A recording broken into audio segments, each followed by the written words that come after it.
Hello, students, and welcome to Sunday School Online. I am your teacher for this session, Deaconess Robin Miller, and I come to you by way of the Greater Bethlehem Temple Apostolic Church, located in Cincinnati, Ohio, in the community of Northside. Our pastor is Bishop James Chapman. Our First Lady, Lady Robin Chapman, and where we proudly proclaim as a church family, there is a God in Bethlehem, and Jesus is his name. If your family and friends have not joined you yet, or if you haven't invited them yet, hint, hint, you still have time. While you're going to do that, I'm going to do announcements. So, welcome back, everybody. It's good to have you in class with me today. So some of my announcements is that on our YouTube channel, you will see that there are other Sunday school classes for different ages. Primary, junior, which is the age range for this class, intermediate, teen, and also on Sunday morning, we have our live Sunday school class for adults that commences at 9 o'clock a.m. via our telechurch, which, oh, my poor sign, it has seen better days, but I'm still going to share it with you.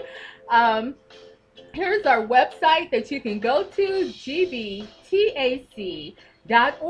O-R-G, and get more information. And dun dun dun dun dun dun dun, that's my drum roll. We are back to in-person services, so you and all of you are invited to be with us for our Sunday morning worship experience services. But I do want to encourage you, please tune in or go to our GBTAC website, not website, I'm sorry, to our channel. I'm a little excited. To our channel, or go to our website, gbtac.org, and look at it so that you know what to expect, because we are following COVID procedures. So just a little heads up for you. Yes, social distancing. Yes, masks. Yes, washing of the hands, so that we can keep one another safe during this time as we continue through this transition of health. Okay, so want to also to remind you, please like, please subscribe, and also children, please get your parents' permission to do that if you so desire. Oh yes, oh my goodness, I'm excited to announce that our GBTAC food pantry has also reopened. If you know someone who can benefit from those services, if you can benefit from those services, give us a call so that you can get our hours and time of operation. So with that, let's kind of slowly move into the beginning of our lesson, the introduction to our lesson. Last week we talked about how fantastic that the Bible is, how it contains so much for us, and how it contains so much interesting information, how it applies to us today in studying the lives of people of yesterday. But why do we study the Bible? The Bible has an answer for that. It's found in Romans chapter 15, verse 4, and I'm going to read it to you out of the International Children's Bible Version. It reads, again, Romans chapter 15, verse 4. Everything that was written in the past was written to teach us so that we could have hope. That hope comes from the patience and encouragement that the scriptures give us. If you don't have a destination, you're surely to arrive there. What does that mean? It means that if you don't have a plan, if you don't have a destination in mind when you set out, if you don't have a goal, just walking straight, just walking to the side, just getting up out of bed, that fulfills that goal. Anywhere you go, because that's not where you're destined to be, will get you there. But the Bible is our roadmap to get us to, thank you very much, Jesus. It gets us to, it leads us to relationship and brings us to Jesus. So That's why we study the Bible, so that we know all of the things, God's love, the promises that He has for us, this sacrifice that He made for us, and all of these different things that has to do with us as heirs, what we inherit from Christ, and what it all means. So let me not get off on that subject, because that's not our lesson. That's just a little tidbit to let us know why we do what we do. And with that said, you thought I forgot, but I didn't. Bible quiz. So here we go. This week I promised to give you the answers, and I also promised to print them, right? So let me get a little background music as we answer these questions. So here's your first question. Now, just to let you know, there were 2 or 3 questions that I didn't have printed last week that I do have printed this week. So if you see some questions that you didn't study to answer, that's why. Because as I stated, I'm so sorry. Last week I was a little out of sorts, and I only printed a part of our quiz. The other part I gave to you verbally, and now I'm going to give it all to you at once. Okay, so first question. How many books are there in the Bible? Again, how many books are there in the Bible? Time's up. 66. Okay, next question. What are the first and the last names of the books of the Bible? What are the first and the last names of the books of the Bible? Time's up. Genesis and Revelation. Okie dokie. Whoa, now this one I'm interested to know if you're going to get. Okay, which book of the Bible talks about the animal Leviathan? Which book of the Bible talks about, the great animal Leviathan? Time's up. The book of Job. And for your reference, so that you can go back and read it, it's found in chapter 41. Okay. All right. Now this one I didn't have printed. Which book of the Bible is found this verse? Which book of the Bible, I'm trying to read it backwards, so I apologize. Which book of the Bible is this verse located? The Lord is my shepherd. Again, which book of the Bible is this verse located? The Lord is my shepherd. Time's up. Psalm chapter 23. And for your reference, it is verse 1. Okay, now here's the bonus question. Okay? Alrighty. Alright, which book of the Bible talks about or exemplifies God's love for us? Again, which book of the Bible talks about or exemplifies God's love for us? Okay, time's up. All of them, they all have an example of redemption or mercy or great love. Did I get you on that one? That was a trick question. That's why it was a bonus question. So how did you do? Did you get all 5? How about some of you, did you get 4? Okay, 3. Okay, 2. 1. And how many of us need to study some more because we got less than 1? Okay, you can put your hand down. So, or hands down. So, keep studying because the Bible is important. Very good. So, I want to share with you a little bit about our lesson by way of a picture. So, we talked about the Bible. We've been talking about being courageous during this time. So, let me show you a picture. And I think I actually was using some different music today. I think I'm going to stick with our regular music today. Okay. So this is a picture of Mr. Nelson Mandela.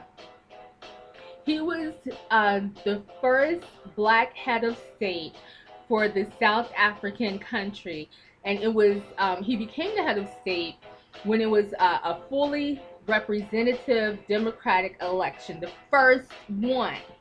So he was voted in other words. So, and he had a message about courage. And the reason why this is important is because he went through a lot of difficult times that was going on in his country. So, and he, like our Dr. Martin Luther King, Mr. Mandela wrote a lot that people could be inspired by during the midst of really hard situations. Just like Dr. Martin Luther King, the United States was watching him and how he behaved and how those who followed him reacted to certain things. It was the same way with Mr. Mandela. And he was a picture of courage. Another, a statement that I found about courage was that courage is not the absence of fear, but rather the judgment that something else is more important than fear. And that was stated by James Neal Hollingworth. And as you see right here, Mr. Mandela also had a saying, and I'll turn it around and read it to you. I learned that courage was not the absence of fear, but the triumph over it. So, courage doesn't mean, when you have courage, it doesn't mean that you're not afraid, that something isn't affecting you, that you're able to walk through as if you're walking through or skipping through a field. It means that you make the judgment that there's something on the inside that allows you to go past, push past that fear of the circumstances. And that's what we see in the leaders of God's people that we've been studying. And we will also see that in the person that we're studying today, and that is Esther. So before we move forward, that was just a little groundbreaking as far as courage that we've been looking at. Last week, our image of courage was Nehemiah. And Nehemiah showed us that in hard and difficult situations, we can trust God to continue to care for us, to provide for us, in spite of what it looks like. We learned that although it is hard to ignore the cruelty of our enemies, and remember, cruelty was something, it was 100 times magnified beyond mean, but cruelty of our enemies, and that we can continue in the work that God gives us to do. Nehemiah's enemies were trying to dissuade him or to change his mind from doing the work of God by hurling cruel insults at him and the people that were helping him in God's work, but they ignored him. They were rebuilding the wall. Now, we may not be rebuilding the wall, as I stated last week, but maybe God calls us to be a friend to someone who doesn't have a friend and who is unpopular. And we may draw criticism from that friendship. Or God may call us to follow him and to do something that is contrary to the crowd. And we may draw criticism from doing that. So we learned in Nehemiah that we do have the ability, when trusting in God, to do that. So that was last week's lesson. This week, a little background for Queen Esther. She was a young woman that was adopted by her cousin Mordecai after the death of her parents. And as you'll see further in our lesson, Esther listened to her cousin, her father figure, Mordecai, his wisdom even as an adult. So last week I shared with you, you don't have to know all the answers. Just know where to go to find them. There are wise people around us that can help us when we need to make hard decisions, like we will see in the case of Esther. A little more about Esther that's before our lesson is that Esther became Queen Esther because she took the place of the previous queen who disobeyed the king. And when she did that, she displeased the king. So I point this out because it's important. The king's word at that time was sovereign, it was absolute, it was carried out without question, without opposition. And you may remember this in the same case of when the prophet Elijah reprimanded King Ahab because of his wickedness before the Lord.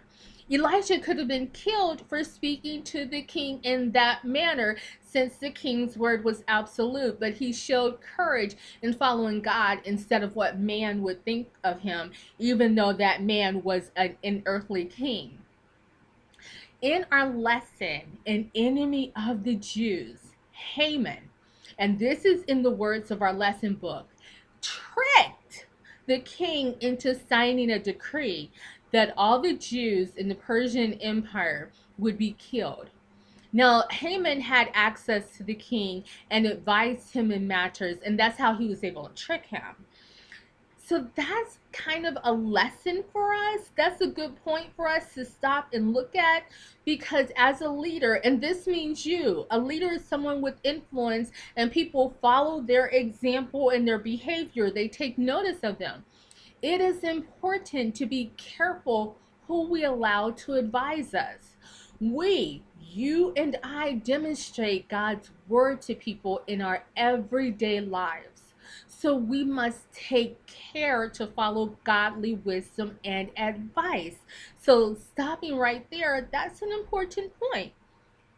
So Mordecai sent word to Queen Esther that she must talk to the king and change this.